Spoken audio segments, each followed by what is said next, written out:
Alright, we're going to jump right back into it and finish this up. And so here we are in our Perform tab, and we've rigged up all of our controls to our I/O. And our MIDI controller here, so we can move everything and affect the fog machine. We have our four freebie sliders over here that we can do whatever we want with. We have the button bank, which is these 7 buttons down here, and we also have a fun button up here for whatever we want to do with, and we also have our faders hooked up, so we have that working. We have our dimmer hooked up and working. We have our strobes, and we have our strobe speed. We also have our fixture origin and random UV effect sliders, so we're pretty much good to go. And so we're going to dive right into the actual process of creating macros now. And macros is where a lot of the fun happens. And so we're going to go ahead and save this file. If you haven't already, I would go ahead and save this project and put this somewhere, and we'll call this, I'm going to save this over 12, but call this something so that you know this is a good home base to come back to if you get screwed up.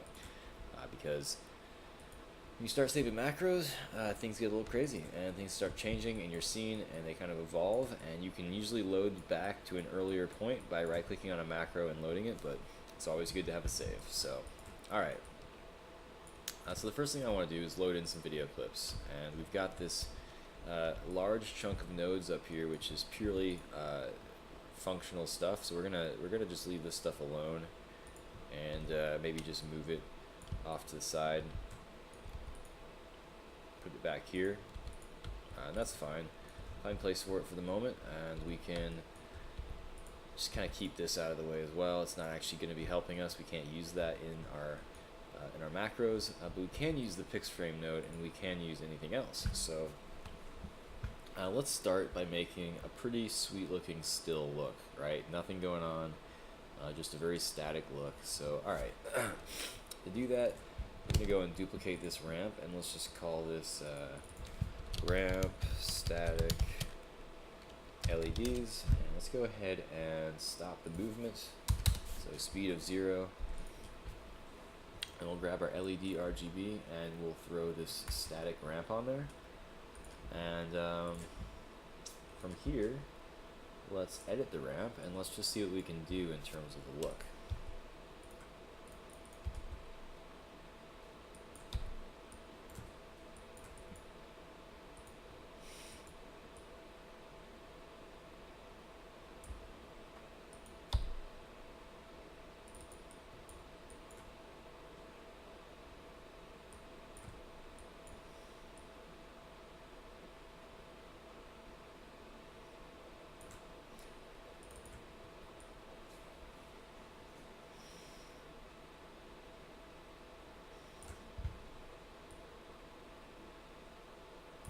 And you might notice that our ramp is not really centered, so let's go ahead and reset the phase and get that centered.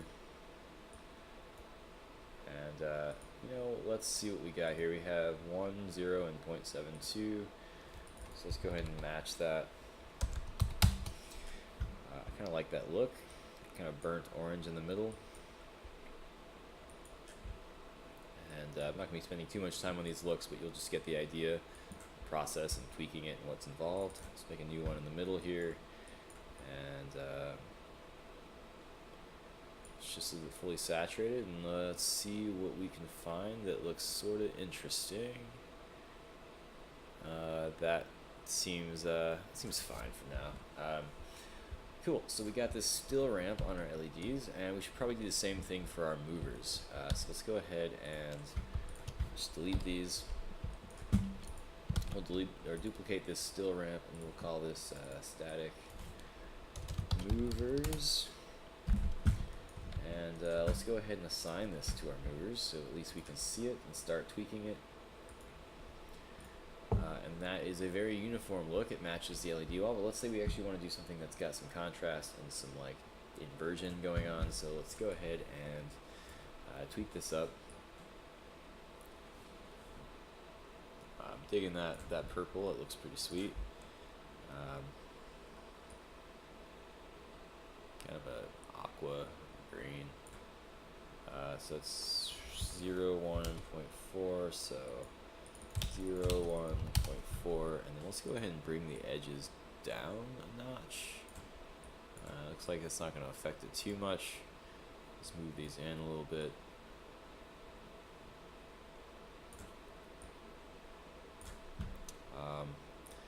Let's make a new key. We're going to have to get a little bit more granular here. And let's go ahead and bring this down. Alright, so that's working. Let's pick a color that's suits our mover row, and this kind of bright pink seems to be pretty okay. And yeah, that seems all right. So we've got that going, and you know, maybe we actually want something a little bit more subtle on the LEDs. I could see that being nice. So we can go back over here and edit this ramp, bring these down to a darker level, and we can actually scoot these out a little bit, and then we make some new keys in here, and we can drop these down to black as well, and maybe we can mask those couple panels there out altogether and just have something that's a little bit more contrasty. So that looks kind of nice. Maybe we're good with that, maybe we're not. If you're not, you can just keep editing and come up with some cool stuff. We can also change this, right? So from horizontal to radial. Radial might look kind of neat, but we're going to stick around with what we had before and just keep it simple. And I just want to make sure the video is going. It looks good. So with the Pics Frame node, we can also dial this into a different frame. So let's go ahead and see what happens when we just play around with this. This seems like a pretty powerful kind of home-based look. Sure, yeah, this seems like a pretty decent one. Alright, so we get a look and we're happy with it, right? Maybe this is not the greatest look in the world, but it gives you a sense for what we're trying to do here. We could basically go up to the Tools menu, and we can open a new window that we haven't messed with called the Macro Saver. So when you open that, you'll be presented with this interesting little dialogue here. And essentially, this viewport, which is a mirror image of what you see in your actual viewport, it's going to actually be the thumbnail that you see. So it's important to zoom in and get a nice full frame view of your LED system. And we have a bunch of things down here. Now let me tell you about these. These are your Perform widgets that we have been using and placing in both our Perform and our I/O tab. Now you can, in a macro, save the state for a widget. So that means if you want the fixture random slider to go up to 0.75 for this macro as part of its look, you can do that. And so all you have to do is check this on and type in that value here. And that will also be saved in your macro. So if you go over here, you'll see we actually adjusted this by typing in a number here.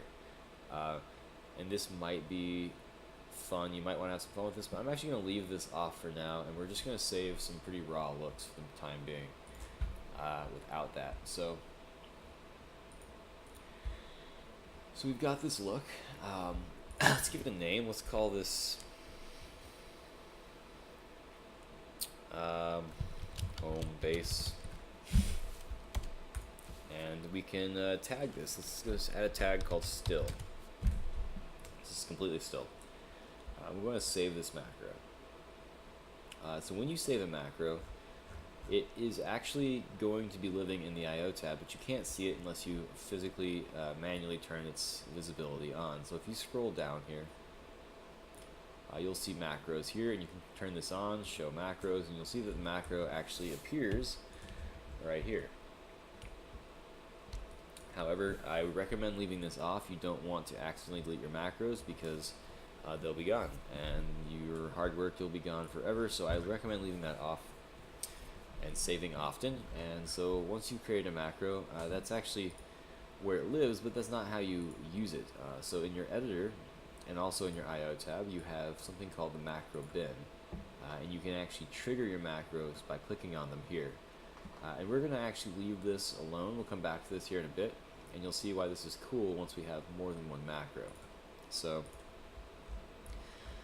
that looks good. And in the form, we also have our home base macro showing up here in our macro bins, and we can also click on it. But we're gonna save that for once we get a few macros made, and we'll have some fun with it then. And by having all of these nodes, all of these interactive control nodes rigged up and inside of each macro, that means that each macro is going to contain the functionality that we created. If we did not have this in a macro, so for example, if we selected all this and deleted it, and we saved a new macro, and then when we were in that macro, our MIDI controller would not control anything that we thought it was supposed to control. So this is really important to have in all of our macros. This is both the strength and maybe the caveat of the current implementation is that you can create some very different and custom and unique methods of interacting with your system per macro, but then you also have the issue of if you add something to one, it's not in the others, and so you kind of have to track that and manage it. And the best solution at the moment is just to make sure that ahead of time you have everything built and mapped, and then you use those things if you want, or you don't use them at all. So I'll give a recommendation for that. So we've saved one macro, and maybe now we want to get some motion going, or maybe have just a DMX only look. And so we can do that quite simply by turning off the projector that's associated with the LEDs, but instead of turning it off, I'm going to just get rid of the texture and make that go dark. And then we can select the Pics Frame node, maybe pick a different look.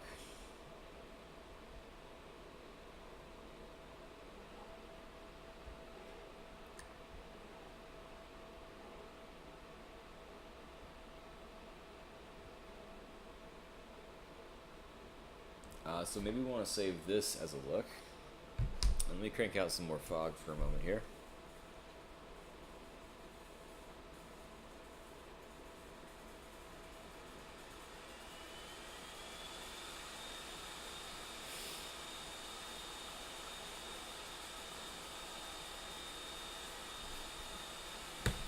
Alright, and so maybe we're happy with this, and we're going to just save this as a macro, so let's call this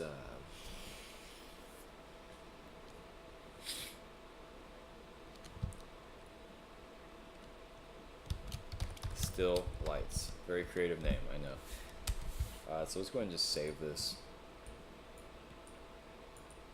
So once we've saved that, let's go ahead and tweak this just a little bit.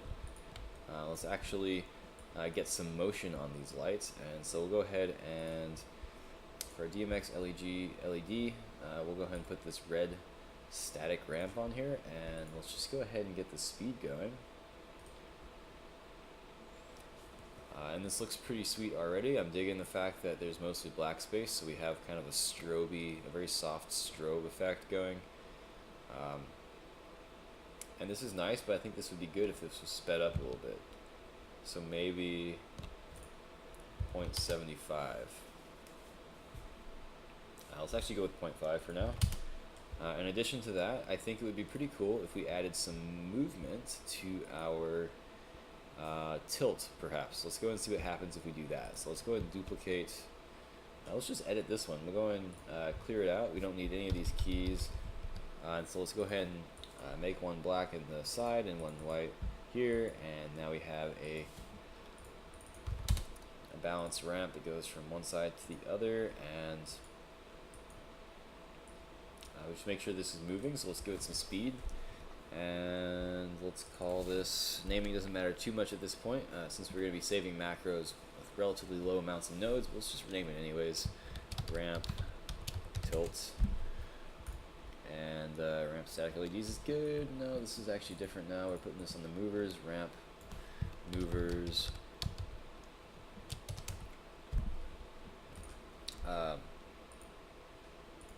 And we changed the name of this, so we actually have to relink it to our RGB DMX thing here. So let's go ahead and relink that, and let's grab the tilt, and let's plug our tilt into here. And we have a kind of strobe effect, I guess you could say, that uses kind of the spacing between the pulses of light to kind of make an interesting, kind of chaotic look. So that's fun. pretty common thing I've seen in quite a few shows. I'm sure you have as well. But it's a nice look, and we could probably speed this up a little bit and even do some different things with this ramp. So for example, we could change the period here and really get that those movers going, and we could also change the interpolation to linear, which is going to make it snap as hard as it possibly can, which is not that hard for these lights. They're pretty gentle lights, but I think this is a pretty good place to be. I think I like this. So maybe we want some action on those panels in the back as well. So let's go ahead, and before we do that, let's see what we got with some other Pics nodes, Pics Frame nodes here. Let's just go through the frames and see. This one seems to be a winner. Let's go and check 2. Let's check 3.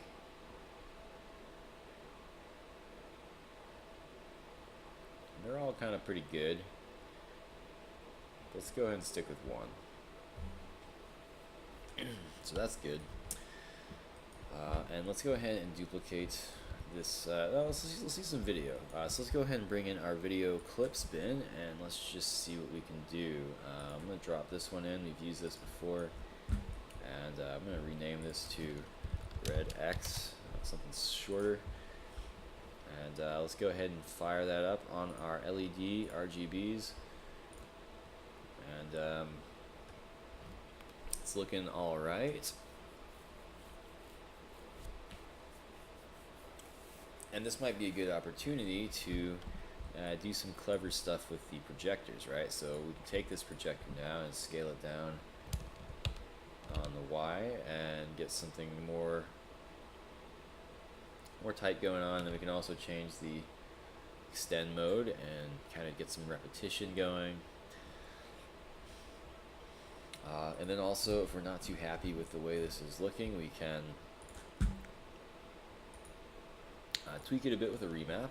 So let's go ahead and throw a remap in there and make this a little bit darker. I think it's a little bit too bright at this point in time. You just take the green down and the red down, and now we have a remap. So we just plug this right into our texture. Where are you? Remap. There you are. And that's looking a little cooler. I like that because, yeah, it's a little bit less of a color rainbow, and it's got a little bit more of a target color, so that's nice. So okay, yeah, we can save this as a macro as well, and this is no longer a still macro, so let's call this a hype for a tag. Call this red razors. And once we do that, we can just click save. And that's looking good. And alright, let's make another look. Let's go ahead and take this. Let's take it back off of interpolation. I'm sorry, off of step. And let's go ahead and do a vertical.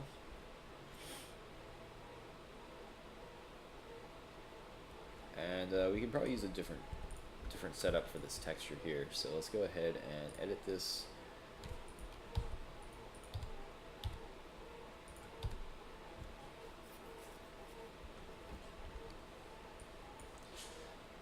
Cool. I'm kind of digging that.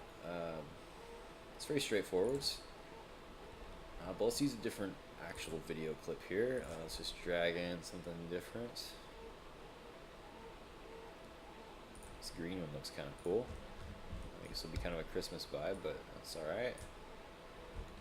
So let's go ahead and just rename this to Green Things Can't Spell. And we can go ahead and delete these and keep that. Let's go ahead and plug this green thing into our LEDs. And that's pretty cool, but I think we want to actually get our projector back up to maximum size here, and looks a little grainy. We can see the compression, and it's not a great video clip for that reason. So I'm going to actually pick a different folder. I have some of my own clips here that are pretty decent and kind of interesting. They're really built for this low-res type of LED stuff. Just got to find them. Clips. Alright, mine, select. So, alright, let's bring some of these in.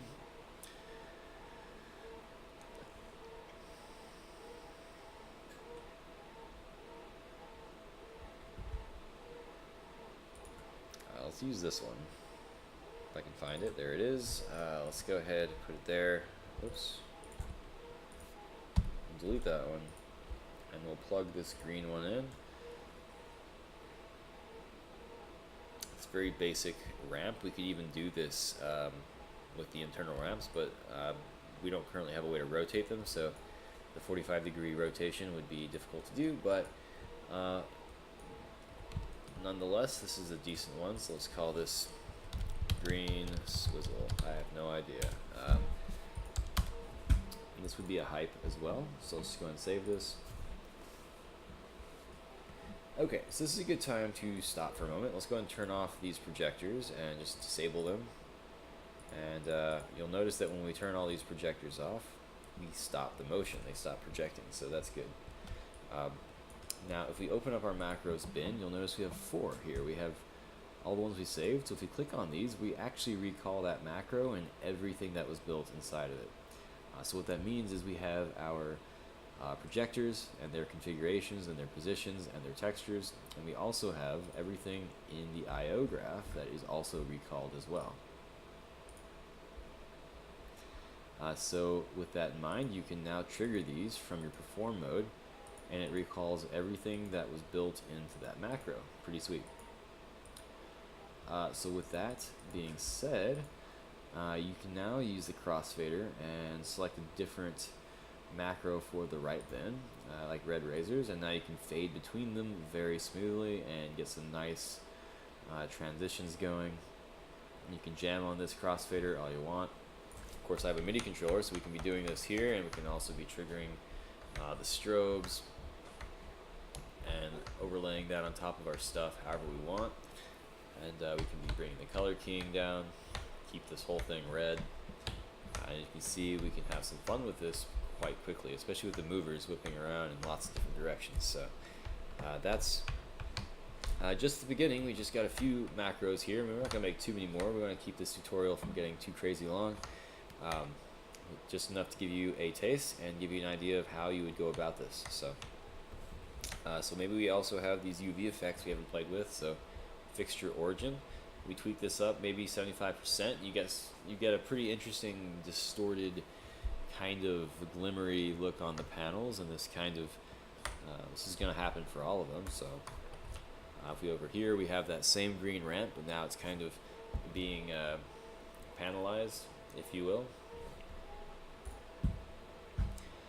which is cool. And we also can take that down and up our random, right? We can get some noise going on. And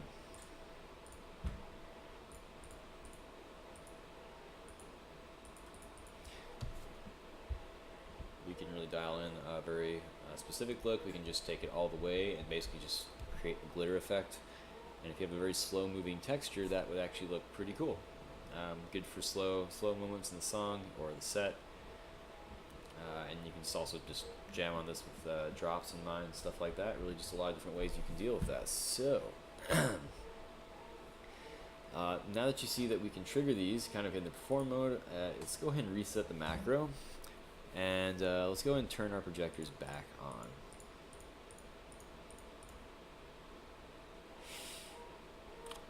Okay, cool. So at this point, we're back to our active editor mode. Whatever we have here is currently active again. So let's go ahead and delete this stuff.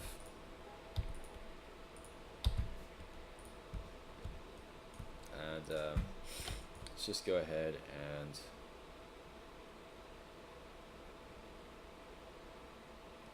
drop a couple new clips. This will be fun. We're going to put this one on our LEDs. I'm actually going to use the utility that is called, actually no, it's the effect tile crop repeat. And we're going to go ahead and assign this. And with that assigned, we can just go ahead and start dialing in our cropping and let's see here. Kind of wanted to get this centered more on the panels, and that's looking better. So let's go ahead and do 0.15, and yeah, I think that's fine. And this clip in particular, maybe it would be better if it was a little bit slower. Although we could hook up this to a speed slider, we're not going to do that for now. I'm just going to leave it as a constant. And what we're going to do now is utilize these button banks here. So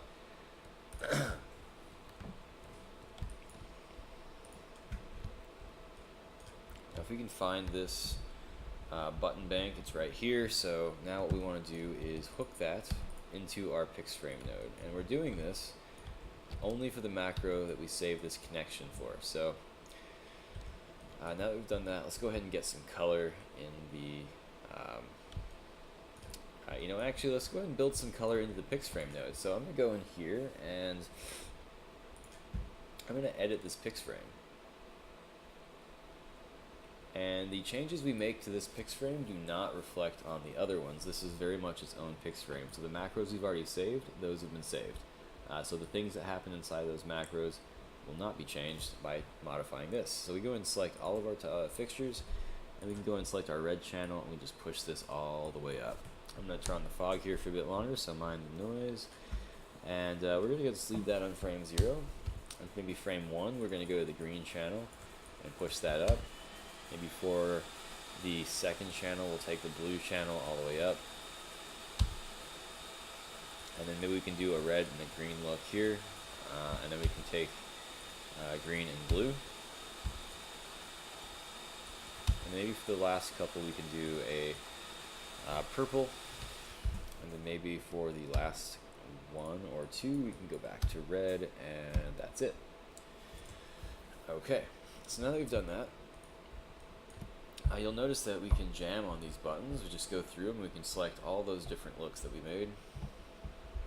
And this may be something you find interesting. You may actually not care for this kind of hands-on DMX light kind of control, but this is something I find interesting for brief periods of time. So for this, we could save this as a macro. All of this functionality will be bundled in there. And so if we go to macro saver and we call this DMX Jam, and we can use the tag for jam and also hype. And we can just go ahead and get a little bit closer and save that macro. And so if we turn off our projectors again, which is just a way of resetting things so we know we're triggering a macro and not something else, we can go to DMX Jam and we can start playing with these controls immediately. Obviously you got lag with lights, so you can't jam too hard, but you know, you can have some fun with this. Depending on the song, and you have the right pace, you can really just get in the zone with that. Lots of cool things you can do there. And then when you get tired of that, you can just simply click on another macro and fade to it, and you know what, you're good to go. And that one was still, so we should probably pick one that's not still. It's like this one. And so if we put the crossfader in the middle, you'll notice that we are actually jamming and also combining the data from the other macros. So we're actually doing kind of a blend, right? So we're still having control, but we're actually also automating partially based on the other macros, so you can let that happen. And we can also add some random in here, and as you can see, it does affect the lights. It gets a little bit more random, but it also affects the the LEDs and kind of makes it look like throw up. So it really depends on what you're doing. You gotta be careful mixing too many effects together, but it's still a lot of fun.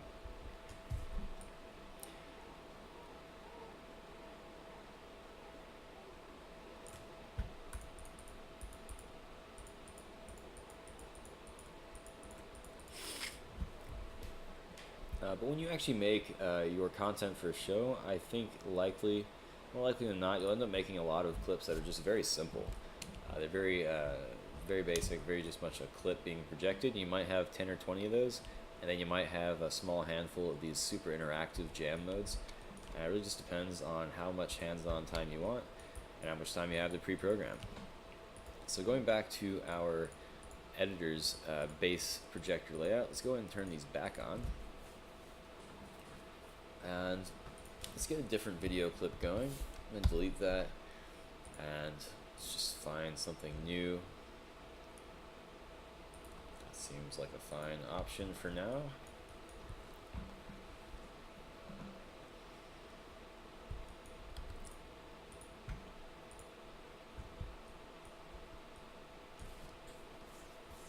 And maybe we don't want this Pics Frame to be animated and jammable, so we'll just take this off. And we can go ahead and set a specific frame. Maybe that would be a nice one to land on. And we can go ahead and save this as a fixture as well.